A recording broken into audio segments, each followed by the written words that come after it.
बिस्मिल्लाहिर्रहमानिर्रहीम। अस्सलामु अलैकुम वरहमतुल्लाहि वबरकातुहू। जी व्यूवर्स, अज तुहाडे नाल एक बहुत मज़ेदार, दिलचस्प और चसदार स्टोरी शेयर करन लगा। उम्मीद है तुहानू बड़ी पसंद आएगी तो बड़े गौर नाल सुनना। तो वो पंजाबी च कहते ना जिवें एक शुकल किस्म की स्टोरी है, बड़ी प्यारी। तो लो जी, जे चैनल ते नवे आ तो मेहरबानी करना चैनल को सबसक्राइब, लाइक और शेयर जरूर कर दिया करो यार। तुहाडियां मुहब्बतां की बड़ी जरूरत है, बड़ी मेहरबानी। अल्लाह ताला खुश रखे। स्टोरी इदा है कि मलका तरन्नुम नूर जहां की स्टोरी है। तुहानू पता मलका तरन्नुम नूर जहां साडे बरे सगीर पाकिस्तान की नहीं, बरे सगीर की एक बहुत नामवर अदाकारा गुजरी है, सिंगर गुजरी है। इन्हां च दोनों खूबियां सी, अदाकारा भी सी और गाने भी गाती सी, बहुत बड़ी गुलूकार भी गुजरी है। तो अल्लाह ताला ने उन्होंने आवाज़ ही ऐसी दिती सी कि उहदे विच मिठास ही बड़ी सी। उन्हां दा गला भी बहुत इस तरह की आवाज़ कढ़दा सी कि अल्लाह ताला ने उन्हां दे गले दे विच पता नहीं किहड़ा जादू पाया सी, यकीन करो। तो इंडिया की अदाकारा लता मंगेशकर जिहड़ी लता, वो बड़ी इन्हां दी तारीफ करती हुंदी सी कि नूर जहां जिहड़ी आ, अल्लाह ताला ने इन्हां नूं पता नहीं गला कित्थों दिता जिथों आवाज़ कढ़दी आ। यानी एडी प्यारी यानी गुलूकारा सी। तो इन्हां ने बहुत सारे फिल्मां वास्ते गाने गाए, मिली नगमे गाए। तो उस तो अलावा फिर इन्हें अदाकारी फिल्मां दे विच कीती। दोनों काम नाल नाल करदी रही, अदाकारी भी गुलूकारी भी। तो अज उन्हां दी जिंदगी का एक वाक़या तुहाडे नाल शेयर करन लगे हैं।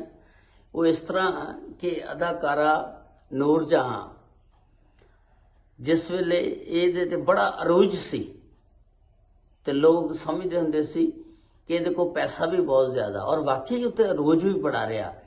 तो उन्हें गुलूकारी च अदाकारी च पैसा भी बड़ा कमाया। तो फिर फराख दिल भी बड़ियां सी। तो वो वाकया इस तरह के मौलवी इकट्ठे होके ना, एक मस्जिद तमीर हो रही होंगी उस दौर दे विच। मौलवी इकट्ठे होके तो उहदे कोलों चंदा लैण आंदे ने मस्जिद वास्ते। कहंदे ने असीं मस्जिद तमीर कर रहे हैं तो तुसीं भी कोई हिस्सा पावो तो चंदा दिओ। मलका तरन्नुम नूर जहां अगों हस पईयां, हसदियां होइयां उन्होंने गल कीती। ते उन्होंने कहा कि तुसीं तां मौलवी जिहड़े हो, मेरे ते फतवे लांदे हो, ते तुसीं कहंदे हो तुहाडी कमाई भी हराम आ ते सारा कुछ ठीक नहीं हैगा। ते असीं फिल्म इंडस्ट्री वाले बंदे जिन्ने भी आ ते ठीक नहीं हैगे।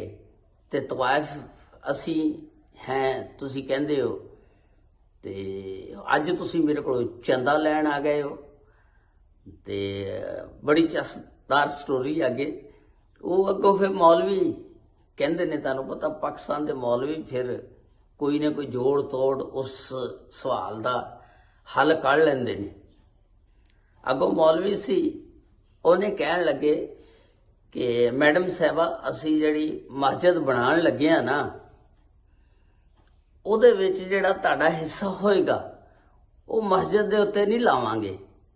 मलका तरन्नुम नूर जहां हैरान हो गई। उन्होंने क्यों, तुसीं वो कित्थे लावांगे? उन्होंने कहा कि असीं वो जिहड़ी मस्जिद के वाशरूम होणगे ना, लैटरीना ते नहाण वाले कमरे जिहड़े होणगे, असीं वो तुहाडे पैसे उत्थे लावांगे, क्योंकि वो मस्जिद का हिस्सा नहीं हुंदे। वाशरूम, लैटरीना वगैरह ते वो असीं उधर ला देंगे। तो मलका तरन्नुम नूर जहां साहब बड़ी हसी। तो मौलविया ने भी एक देखो कैसा कढ़ लिया विचों जवाब कि असी पैसे ही तुहाडियां लैटरीना वाशरूमां ते लावांगे, असीं मस्जिद की तमीर चलाने ही नहीं हैगे। तो मलका तरन्नुम नूर जहां साहब भी उस वेले बड़ियां फिर हसियां। तो मौलवी भी, और गल भी शुक्र वाली आ कि ये पैसे जिहड़े असीं मस्जिद ते नहीं, वाशरूमां लैटरीना ते ला दांगे उधरली साइड ते। तो फिर मलका तरन्नुम नूर जहां साहब बड़ियां हसियां। तो फिर उन्होंने अपना पर्स कढ़िया ਕੱਢ ਕੇ ਤੇ ਫਿਰ 5000 ਰੁਪਇਆ ਦੇ ਦਿੱਤਾ। ਉਸ ਵੇਲੇ 5000 ਰੁਪਏ ਦੀ ਬੜੀ ਵਕਤ ਸੀ।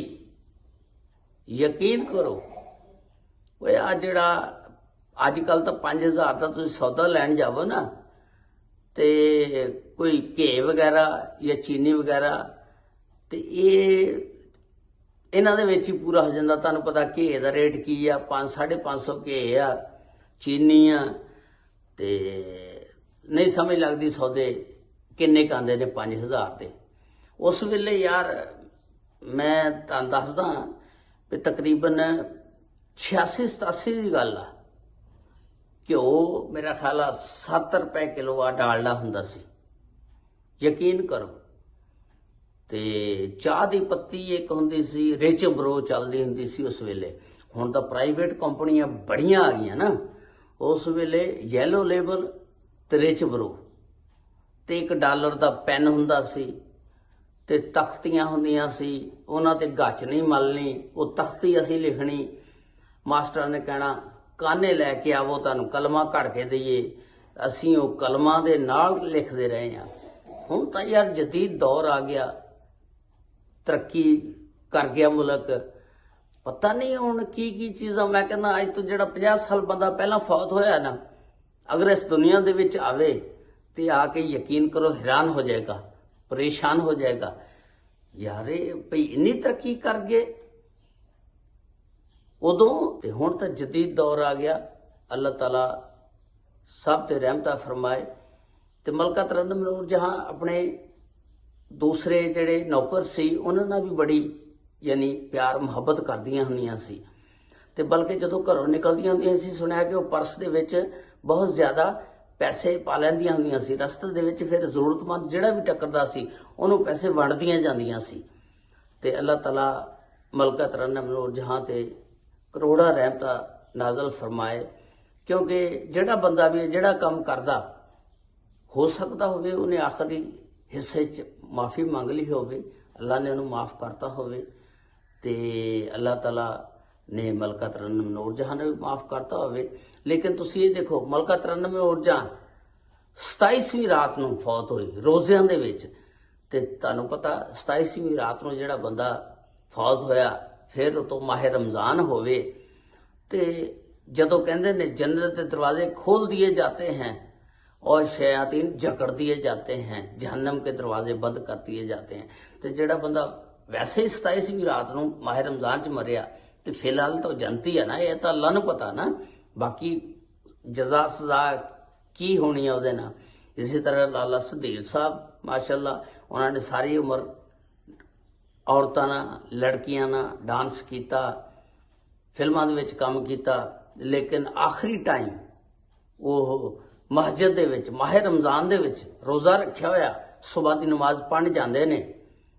ਤੇ ਜਿਸ ਵੇਲੇ ਨਮਾਜ਼ ਪੜ੍ਹਨ ਜਾਂਦੇ ਨੇ ਤੇ ਸਜਦੇ ਦੀ ਹਾਲਤ ਦੇ ਵਿੱਚ ਹੁੰਦੇ ਨੇ ਤੇ ਰੂਹ ਪਰਵਾਜ਼ ਕਰ ਜਾਂਦੀ ਹੈ। ਵਾਹ ਸੁਭਾਨ ਅੱਲਾ, ਕੈਸੀ ਮੌਤ, ਸੁਭਾਨ ਅੱਲਾ। ਦੇਖੋ ਨਾ ਯਾਰ, ਜਿਹੜਾ ਬੰਦਾ ਸਜਦੇ 'ਚ ਗਿਆ ਹੋਇਆ ਅੱਲਾ ਦੇ ਕੋਲ ਪਹੁੰਚ ਜਾਂਦਾ, ਖਾਲਕ ਹਕੀਕੀ ਨੂੰ ਜਾ ਮਿਲਦਾ, ਮਾਸ਼ਾਅੱਲਾ ਬਹੁਤ ਅੱਛੀ ਮੌਤ ਆ। ਅੱਲਾਹ ਤਾਲਾ ਸਭ ਨੂੰ ਇਸ ਤਰ੍ਹਾਂ ਦੀ ਮੌਤ ਦੇਵੇ ਕਿ ਜਦੋਂ ਮੌਤ ਆਵੇ ਇਨਸਾਨ ਅੱਲਾ ਦੀ ਇਬਾਦਤ ਕਰਦਾ ਹੋਵੇ ਤੇ ਅੱਲਾਹ ਤਾਲਾ ਸਾਰਿਆਂ ਤੇ ਰਹਿਮਤਾਂ ਫਰਮਾਏ। ਬੜੀ ਮਿਹਰਬਾਨੀ। ਤੁਹਾਨੂੰ ਸਟੋਰੀ ਪਸੰਦ ਆਈ ਹੋਏਗੀ। अस्सलामु अलैकुम व रहमतुल्लाहि व बरकातुहू।